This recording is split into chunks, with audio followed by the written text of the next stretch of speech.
শংকৰদেৱৰ সৃষ্টি ভাওনাক অপমানৰ মৰসাহ কৰিলে মন্ত্ৰী অশোক সিংহালে। খুদ নিউজ লাইভৰ জ্যেষ্ঠ সাংবাদিক পংকজ শৰ্মাই ফেচবুক যোগে আনিলে এই বিস্ফোৰক অভিযোগ। এক ফেচবুক পোষ্ট যোগে সাংবাদিক শৰ্মাই লিখিছে, আজি গুৱাহাটী প্ৰেছ ক্লাবৰ টিমে খুব চেলেঞ্জৰ মাজত আয়োজন কৰা ভাওনাত নিমন্ত্ৰণৰ বাবে মন্ত্ৰী অশোক সিংহলৰ তালৈ গৈছিল। মন্ত্ৰীয়ে কৈছে, এই ভাওনাৰ কাম নাই, এইবোৰ সময় নষ্ট। মন্ত্ৰীৰ ক্ষমতা পোৱা মানেই এনে নহয় যে অসমীয়া সংস্কৃতিক অপমান কৰাৰ অধিকাৰ পাইছে। This is unacceptable. আমি অসমীয়া অনা অসমীয়াৰ পাৰ্থক্য কৰিব নিবিচাৰোঁ, কিন্তু তাৰ মানে এইটো নহয় যে আমি দুৰ্বল। Wait and see, this is very very serious.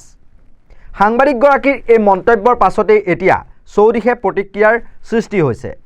জ্যেষ্ঠ সাংবাদিক দিলৱাৰ হুছেইন মজুমদাৰে এই সন্দৰ্ভত লিখিছে আকৌ এনেদৰে, প্ৰেছ ক্লাবৰ প্ৰতিনিধিক মন্ত্ৰী অশোক সিংহলে অপমান কৰাৰ কথা মানি লৈছোঁ, কিন্তু অসমীয়া সংস্কৃতিৰ অবিচ্ছেদ্য অংগ গুৰুজনাৰ অনুপম সৃষ্টি ভাওনাক অপমান কৰাৰ সাহস ক'ত পালে মন্ত্ৰীগৰাকীয়ে? গুৱাহাটী প্ৰেছ ক্লাবৰ এজন বিষয়ববীয়া হিচাপে মন্ত্ৰী অশোক সিংহলক অসমৰ ৰাইজৰ ওচৰত আঁঠু লৈ ক্ষমা খোজাৰ দাবী উত্থাপন কৰিছোঁ।